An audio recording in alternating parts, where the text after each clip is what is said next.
নমস্কার বন্ধুরা, আপনারা দেখছেন কুকিং হাউস অফ অনিমা। আজকে আমি একটা আমের আচারের রেসিপি তোমাদের সাথে শেয়ার করব। তার জন্য এই আমগুলো কেটে নিয়েছি, এইভাবে কেটে নিয়েছি। এর মধ্যে এবারে আমি একটুখানি হলুদ দিয়ে দেব আর একটু নুন দিয়ে দিলাম, দিয়ে আমগুলো এগুলো মাখিয়ে নেব।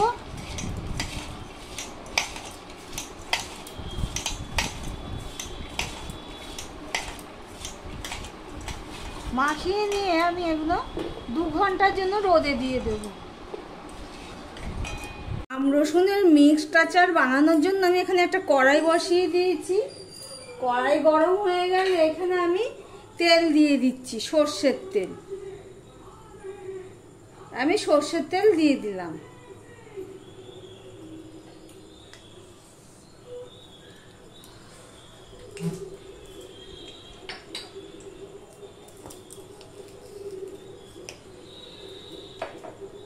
সর্ষের তেলটা গরম হয়ে গেছে। এবার আমি এখানে দিয়ে দেবো একটা লঙ্কা, একটা শুকনো লঙ্কা দিয়ে দিলাম। শুকনো লঙ্কাটা হয়ে গেলে আমি এখানে 5 ফোড়ন দিয়ে দেবো। হাওয়া আসছে, জানলাটা একটু বন্ধ করে দিই। আমি এখানে 5 ফোড়ন দিয়ে দিলাম।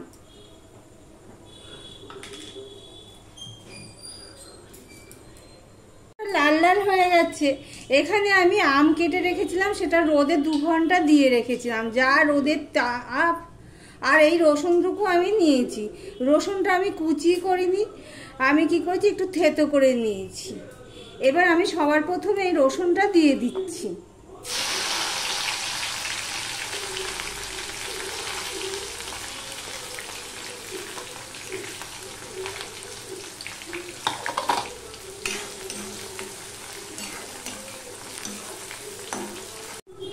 রসুনটা সিদ্ধ হয়ে গেছে। এবার আমি এই আমগুলো দিয়ে দিচ্ছি। আগে যদি আমগুলো দিতাম তাহলে রসুনটা সিদ্ধ হতো না, তাই জন্য আমি আমগুলো দিয়ে দিলাম। এবার এর সাথে অ্যাড করব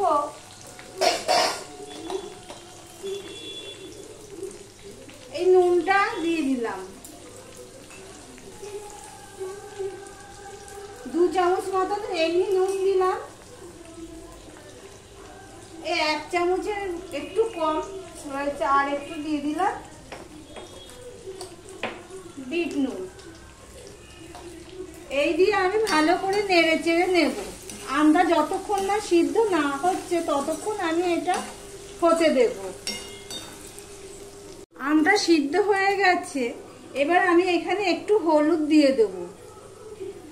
আমি লঙ্কাটা দিলাম না, কেননা আমি আচারের লঙ্কাতে অনেক লঙ্কা দিয়েছি।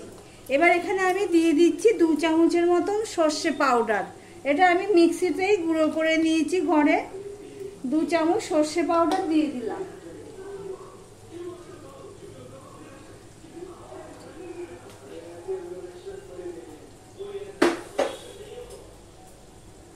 আর আমি আচারের মশলা করে রেখেছি। আচারের মশলার রেসিপিটি আমার এই ভিডিও শেষে পেয়ে যাবে।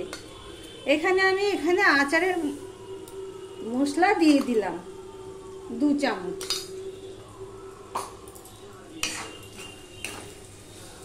দিয়ে আমি 1 মিনিটের মতন জাল দিয়ে নিয়েছি।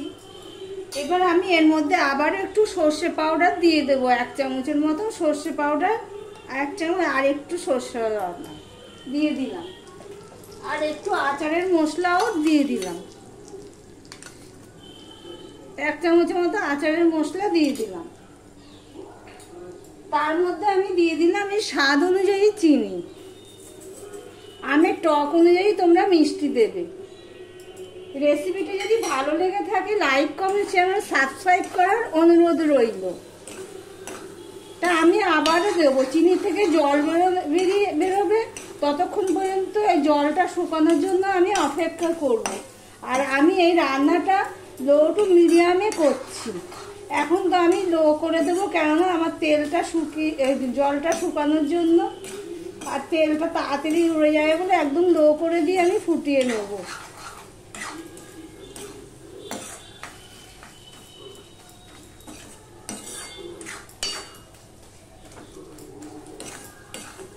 এই আচারটি ভাত, রুটি,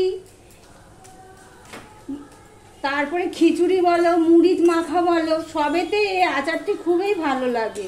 আর গরমের দিনে তো কোনো কথাই হবে না, এরকম যদি পাতে একটু আচার থাকে তাহলে তো কোনো কথাই হবে না।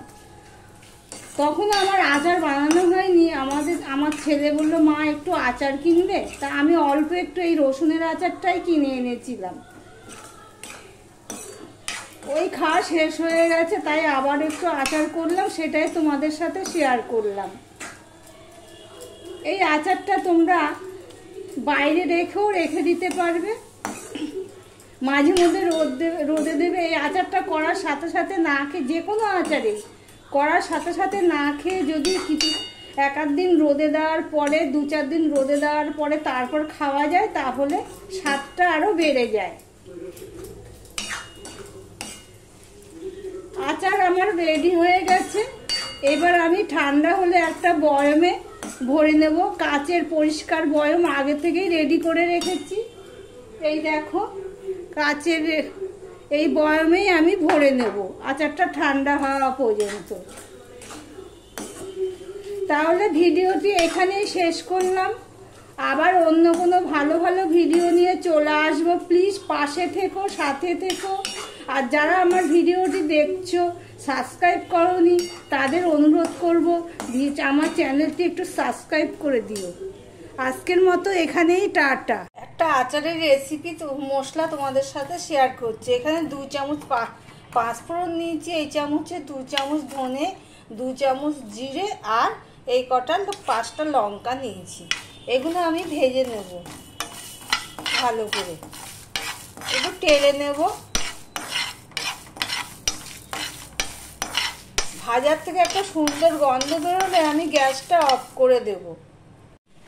দেখো, ভাজার থেকে সুন্দর একটা গন্ধ বেরিয়ে গেছে। গন্ধটা তোমরা তো আর পাবে না, কালারটা একটু চেঞ্জ হয়েছে। এবার আমি গ্যাসটা অফ করে দেব, দিয়ে এটা আমি ঠান্ডা হওয়ার পর গুঁড়ো করে নেব।